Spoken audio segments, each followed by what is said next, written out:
सुप्रभात बच्चों। कक्षा चौथी, विषय हिंदी, उपविषय पाठ 1। अगर ये पल जाते यहीं ठहर कविता। व्याख्यान 2 दोहराई। बच्चों, आज हम इस कविता को पढ़ेंगे। तत्पश्चात कठिन शब्द, शब्दार्थ व अभ्यास कार्य की दोहराई करेंगे।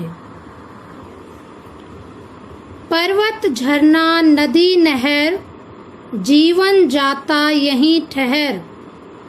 कभी तितलियों के संग उड़ना, बुलबुल जैसा गाना।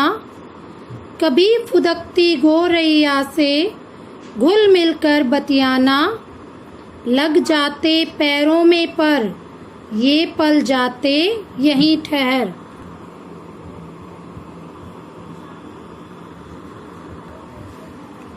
कभी पतंग लूटने को हुड़दंगी दौड़ लगाना। आंधी में दौड़ दौड़ कर बगिया से आम चुराना। मगर लकड़ सुंगवा का डर, भरमाते क्षण यहीं ठहर।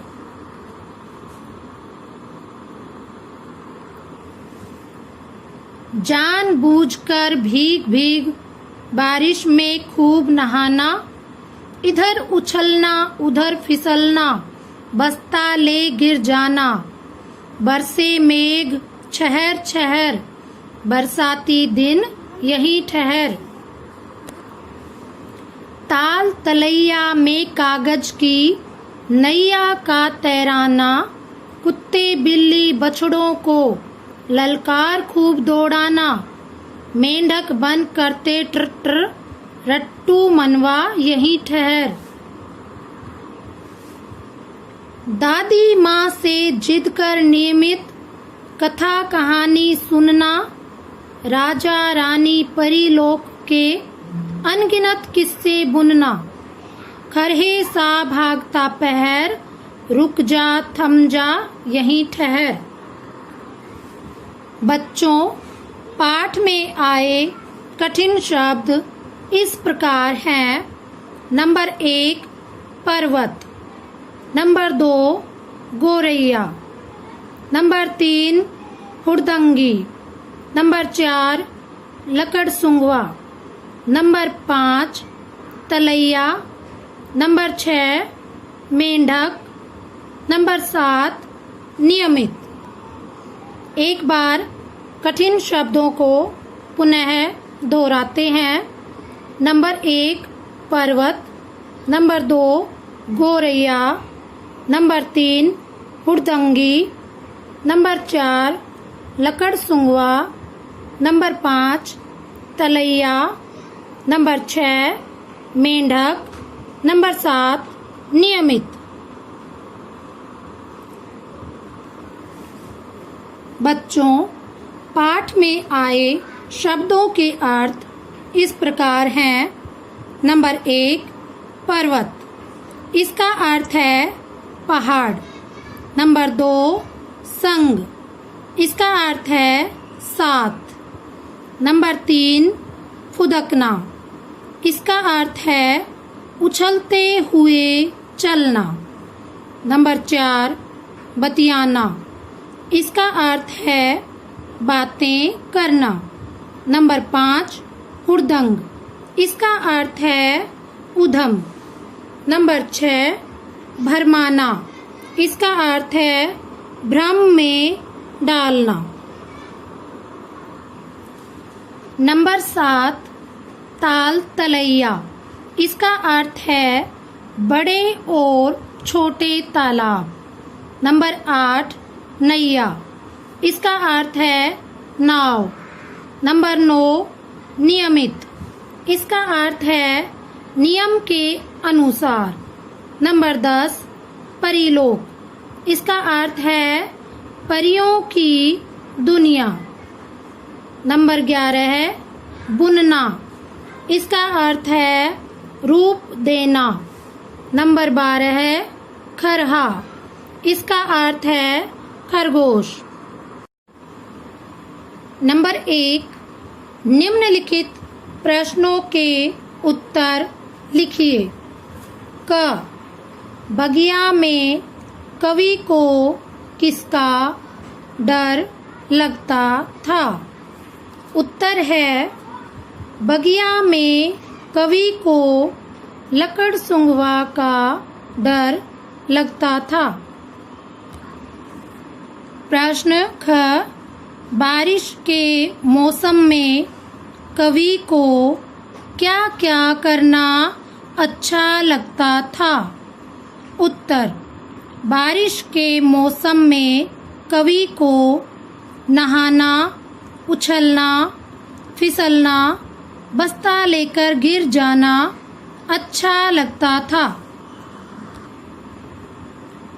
ग, कवि कविता में बचपन के किन क्षणों को ठहरने को कह रहा है?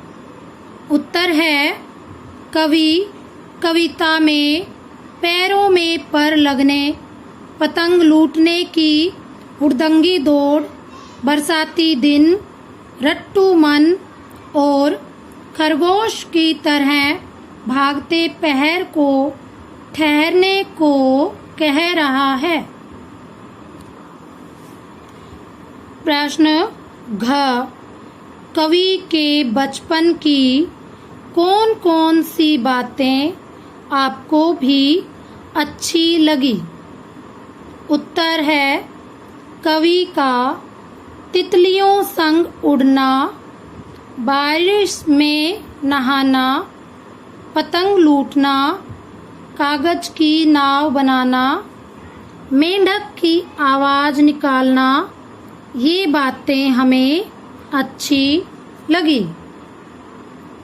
पुनः देखो, कवि का तितलियों संग उड़ना, बारिश में नहाना, पतंग लूटना, कागज की नाव बनाना, मेंढक की आवाज निकालना, ये बातें हमें अच्छी लगी।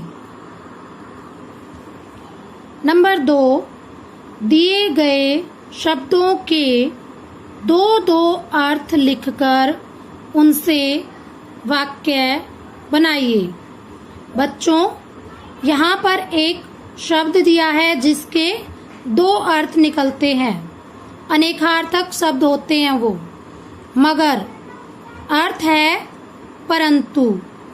वाक्य है रमन ईमानदार है मगर वह गरीब है। मगर का दूसरा अर्थ है मगरमच्छ। वाक्य है मगर पानी में रहता है। ख, पर, इसका अर्थ है ऊपर। वाक्य है मेज पर पुस्तक रखी है। दूसरा अर्थ है पंख। वाक्य है मोर के पर बहुत सुंदर हैं। ग, आम, अर्थ है साधारण। वाक्य है वह एक आम आदमी है। दूसरा अर्थ है आम का एक फल। आम रसीला है। अब एक बार पुनः दोहराते हैं। नंबर 1, निम्नलिखित प्रश्नों के उत्तर लिखिए। क, बगिया में कवि को किसका डर लगता था? उत्तर, बगिया में कवि को लकड़सुंगवा का डर लगता था। ख, बारिश के मौसम में कवि को क्या क्या करना अच्छा लगता था?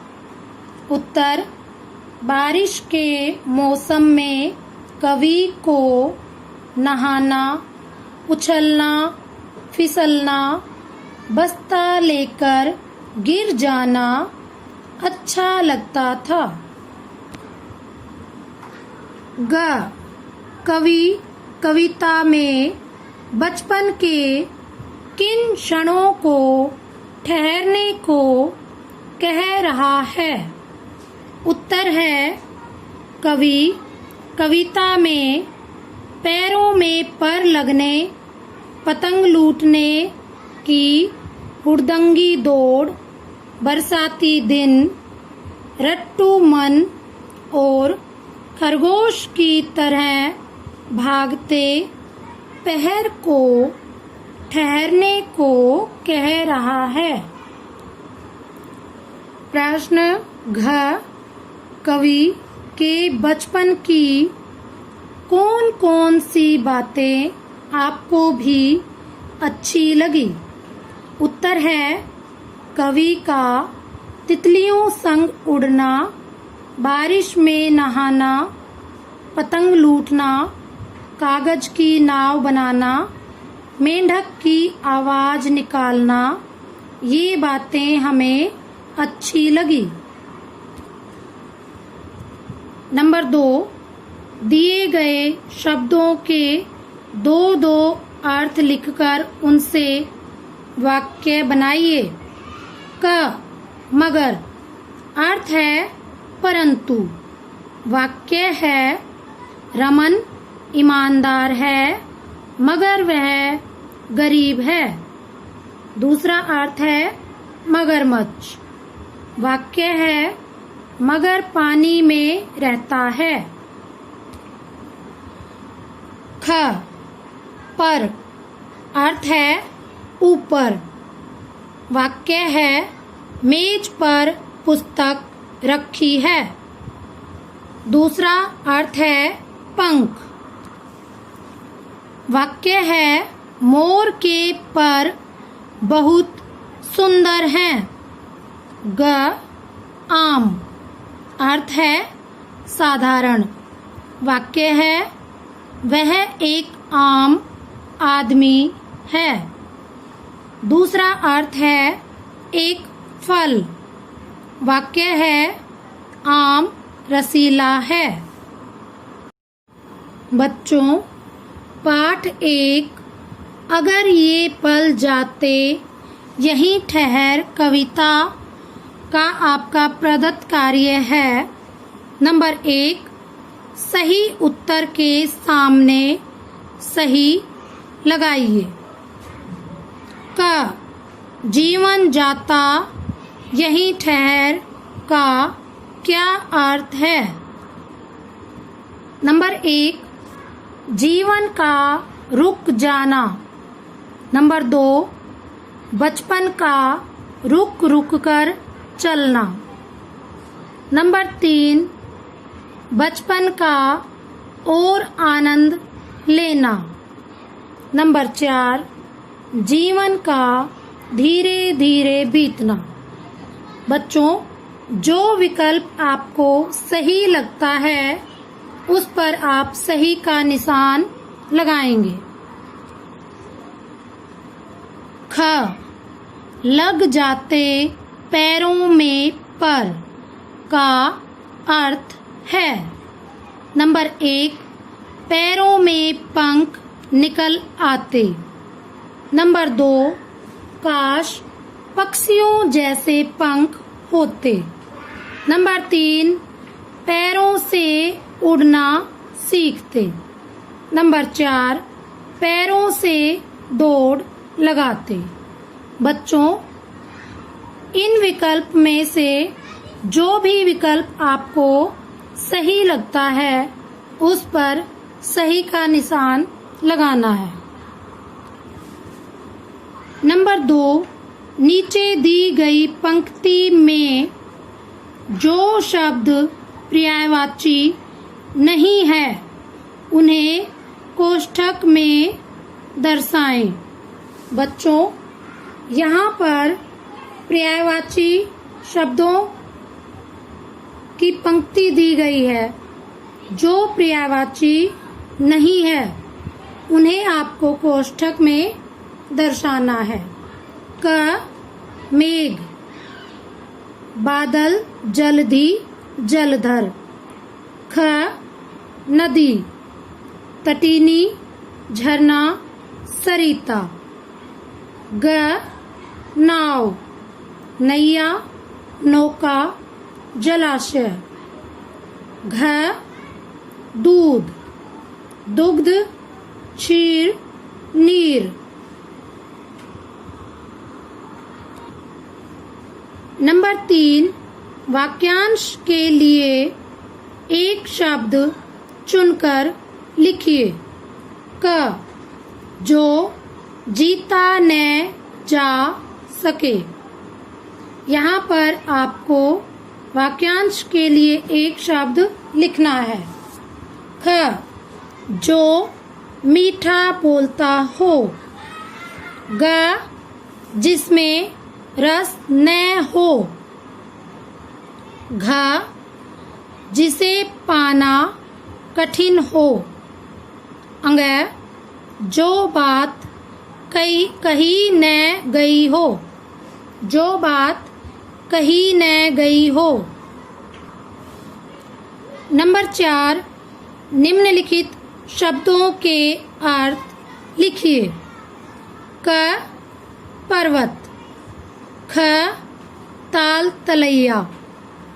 ग परिलोक। घ नियमित। बच्चों, यहाँ पर शब्द दिए हैं, इनके अर्थ आपको लिखने हैं। धन्यवाद।